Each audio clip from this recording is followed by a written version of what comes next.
इसी भारतवर्ष का एक महत्वपूर्ण राज्य है ओडिशा। प्राचीन काल में ये कलिंग के नाम से विख्यात था।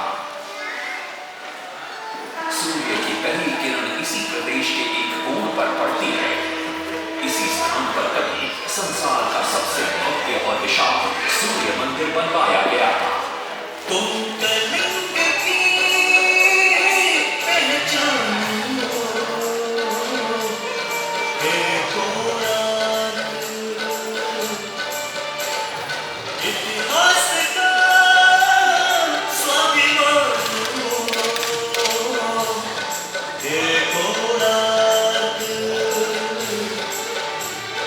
क्रांति के मुख्य कारण जग में, कला शास्त्र के दिव्य जनक पत्थर में, विश्व गुरु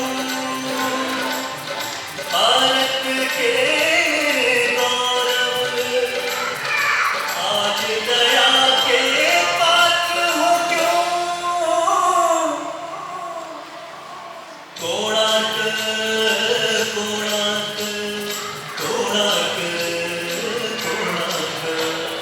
सैकड़ों साल पहले की बात है। पुरातात्विक दस्तावेज के तौर पर संग्रहित पुस्तक मादला पांजी और बाया चकड़ा में उल्लेख है कि 13वीं सदी में गंगवंश के राजा लांगुला नरसिंहदेव ने इस सूर्य मंदिर का निर्माण करवाया था। नरसिंहदेव युद्ध में बड़े प्रवीण और शक्तिशाली थे और मात्र 18 साल की उम्र में वे अपने पिता राजा अनंग भीमदेव की विशाल सेना के प्रधान सेनापति नियुक्त कर दिए गए थे।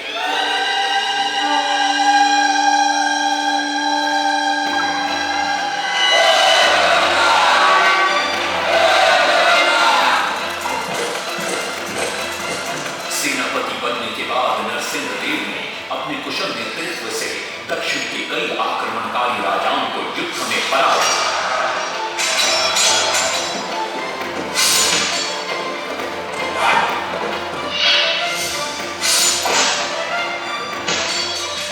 और उनके राजकोष पर कब्जा कर लिया।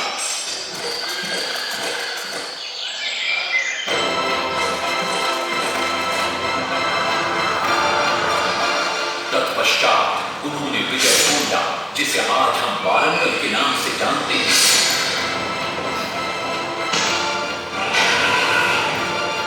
कि काकतीय वंश के राजा गणपति को परास्त किया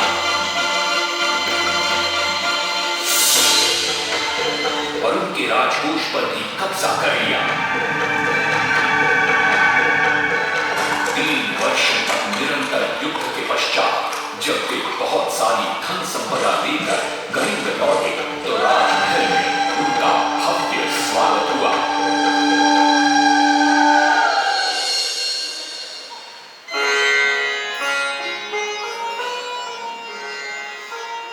राजमाता कस्तूरी देवी पुत्र नरसिंहदेव की वीरता से बहुत प्रसन्न हुई और पुत्र के सामने अपने मन की इच्छा प्रकट की। कहा, तुम्हारे पिता ने शंख क्षेत्र पुरी में भगवान जगन्नाथ का भव्य मंदिर बनवाया है। मैं चाहती हूं कि तुम पद्म क्षेत्र कोणार्क में उससे भी भव्य और विशाल सूर्य मंदिर बनवाओ। किंतु नरसिंहदेव माता से प्रति प्रश्न करते हैं, सूर्य मंदिर ही क्यों, और वो भी कोणार्क में? तब राजमाता कस्तूरी देवी बतलाती है, द्वापर युग में भगवान श्री कृष्ण के पुत्र सांब बड़े ही सुंदर और सुकुमार थे। वो नारद मुनि को चिढ़ाया करते थे। एक दिन नारद मुनि ने सांब को सबक सिखाने की योजना बनाई और उन्होंने सांब की सुंदरता की प्रशंसा कर उन्हें गोपियों के साथ जल क्रीड़ा करने को उकसाया। वहीं दूसरी तरफ भगवान श्री कृष्ण को जाकर कह दिया कि सांब अपनी मां समान गोपियों के साथ जल क्रीड़ा कर रहा है।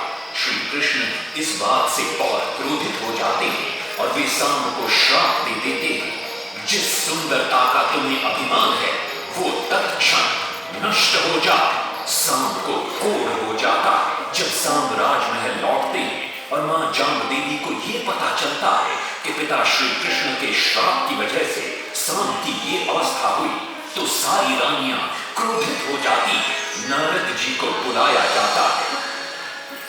वे रोग मुक्ति का उपाय बतलाते हैं। वे कहते हैं, सूर्य की पहली किरण उग्र देश के एक कोण पर पड़ती है जिसका नाम कोणार्क है। शाम को वहीं जाकर सूर्य की आराधना करनी होगी।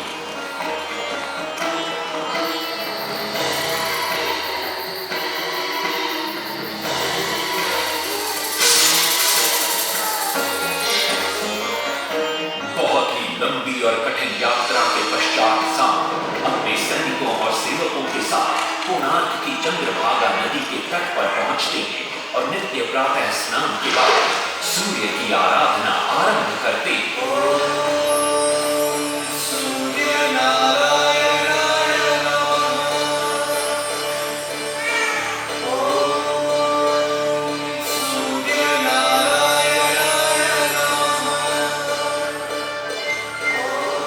अन्न जल त्याग कर 12 साल की कठिन तपस्या के बाद सूर्य देव प्रसन्न होकर प्रकट होते और शाम को रोग मुक्त होने का वरदान देते। पुत्र, आज रात्रि के चतुर्थ प्रहर में स्नान करते समय नदी के तल में तुम्हें एक वस्तु मिले, वो मेरा ही प्रतिरूप हो।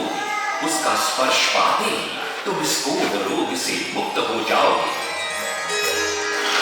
स्नान के पश्चात शाम जब नदी से बाहर आते हैं तो वो रोग मुक्त हो चुके होते हैं। उनके हाथ में एक छोटा सा पत्थर है। उनके सुंदर और सुकुमार शरीर को देखकर सारे अनुचर और सिपाही प्रसन्न होते हैं। शाम उस पत्थर को वहीं स्थापित कर एक छोटा सा मंदिर बनवाते हैं। लेकिन जब उन्हें ज्ञात होता है कि सूर्य पूजा का विधि विधान यहाँ किसी को पता नहीं है तो वे चिंतित हो जाते हैं। वे ध्यान में बैठते हैं। सूर्य देव पुनः प्रकट होते हैं और शाम के पूछने पर बतलाते हैं कि दूर पश्चिम में साक्य देश के मागा ब्राह्मण पूजा की विधि विधान जानते हैं। शाम साक्य देश की ओर निकल पड़ते हैं, जो आज का ईरान है। महीनों की लंबी यात्रा के बाद शाम 18 मागा ब्राह्मण परिवारों को साथ लेकर कोणार्क लौटते हैं और सूर्य मंदिर में पूजा शुरू हो जाती है। राजमाता कस्तूरी देवी नरसिंह देव को बतलाती है कि विवाह के कई वर्षों बाद तक जब हम निसंतान थे, मैंने भी उस सूर्य मंदिर में पूजा अर्चना की और तुम पुत्र रूप में मुझे प्राप्त हुए। माता की बात सुनकर नरसिंह देव मां को कोणार्क में संसार का सबसे भव्य और विशाल मंदिर बनाने का वचन देते। सदाशिव सामंतराय महापात्र, जो शिवई सांतरा के नाम से लोकप्रिय थे, वे अपने सहयोगी बीसू महाराणा के साथ मंदिर का प्रतिरूप बनाते और नरसिंह देव के समक्ष प्रस्तुत करते। नरसिंह देव मंदिर का प्रतिरूप देखकर अभिभूत हो जाते हैं और शीघ्र मंदिर निर्माण कार्य आरंभ करने का आदेश देते। दूर दूर से बड़े बड़े पत्थर लाए गए, जितने पत्थर डाले गए सारे टूट गए। आदमी को ताला उसमें डाले गए, नहीं पता ताला सारे टूट गए। सिर्फ सांतरा हुए परेशान, किसी विधि मंदिर बने। सिर्फ सांतरा हुए परेशान, किसी विधि मंदिर बने। एक दिन वे चिंतामग्न कोणार्क लौट रहे थे, तभी उन्हें प्यास महसूस हुई। उन्हें पास ही में एक कुटिया दिखाई पड़ती है, जहाँ एक बूढ़ी औरत से उनकी भेंट होती है। शिवई सांतरा पानी मांगते हैं। बूढ़ी औरत पानी के साथ गरम गरम भोजन भी लेकर आती है। वे थाली के बीच में हाथ डालते हैं, जिससे उनका हाथ जल जाता है। तब वो बूढ़ी औरत मुस्कुराकर कहती है, तुम तो शिवई सांतरा की तरह बीच से भोजन उठाकर खा रहे हो। ये सुनकर शिवई सांतरा को अपनी भूल का एहसास होता है। माता रामचंडी ने उपाय सुझाया, समझे शिवे सांतरा।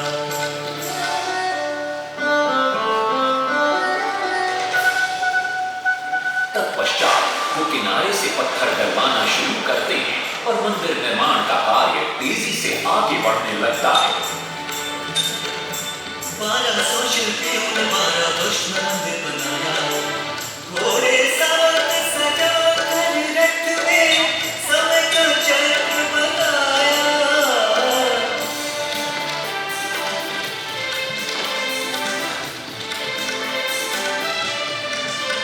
दूसरी तरफ कलिंग के उत्तर के राज्यों के नवाबों के बार बार राज्य पर आक्रमण हो रहे थे।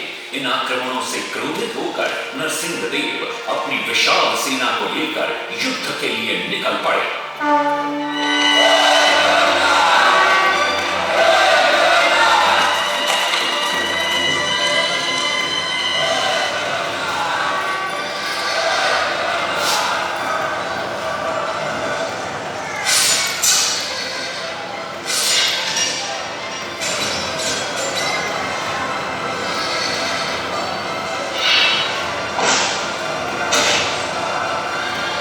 शक्तिशाली गौड़ पंग के नवाबों को भी युद्ध में परास्त कर दिया और उनसे प्राप्त सारा धन अपने कब्जे में लेकर सूर्य मंदिर के निर्माण कार्य में लगा दिया।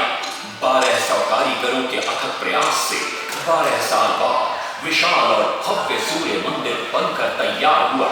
उस समय के लोगों में वास्तुशास्त्र, ज्योतिष शास्त्र और खगोल शास्त्र का जो ज्ञान था, उसे देखकर आज के बड़े बड़े वैज्ञानिक भी आश्चर्यचकित रह जाते हैं। कई प्रयासों के बाद भी मंदिर के गुंबद पर कलश स्थापित नहीं हो पा रहा था। क्रोधित नरसिंह देव ने आदेश दिया कि कल प्रातः काल तक यदि कलश स्थापित नहीं हुआ तो सबके सर धड़ से अलग कर दिए जाएंगे। सभी शिल्पकार घोर चिंता में डूब जाते हैं।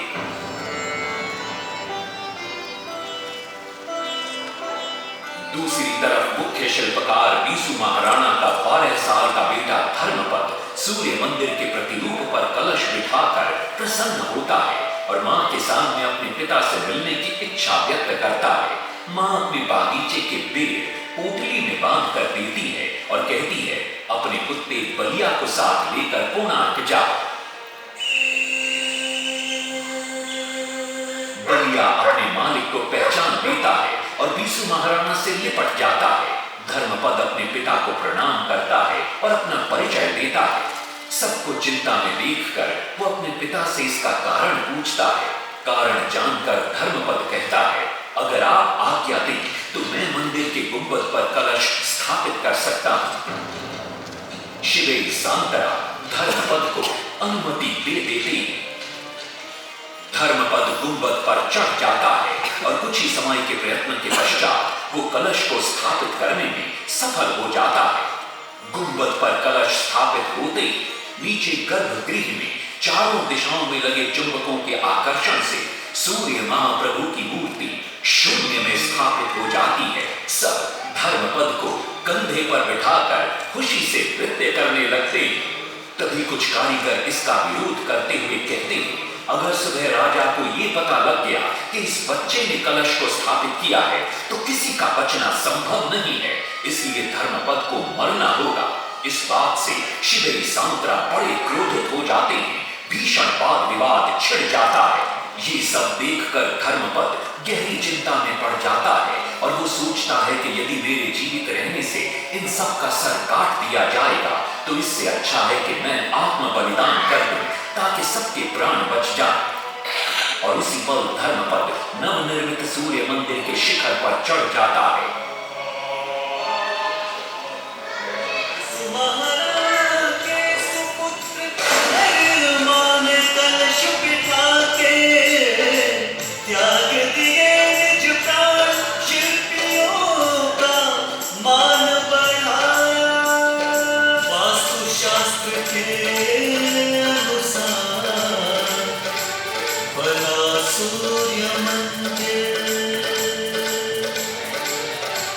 सूर्य उत्तरायण हो या दक्षिणायण हो, सूर्य उदय की आज भी पहले किरण पड़ती प्रभु के ऊपर।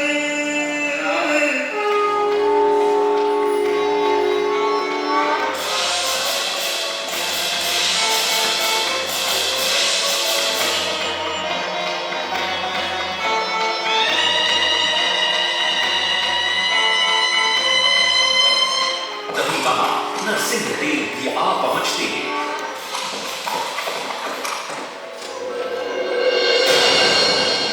और सूर्य महाप्रभु को शून्य में स्थापित देख वे भी आनंद से भर जाते और श्री सांतरा की भूरी भूरी प्रशंसा करते हैं।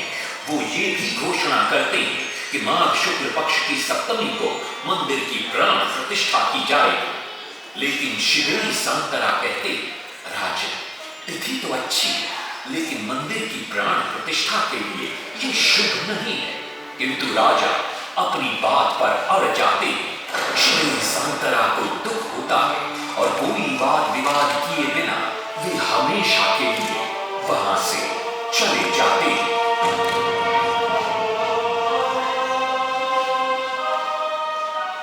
पूर्व निर्धारित तिथि पर मंदिर की प्राण प्रतिष्ठा संपन्न होती है।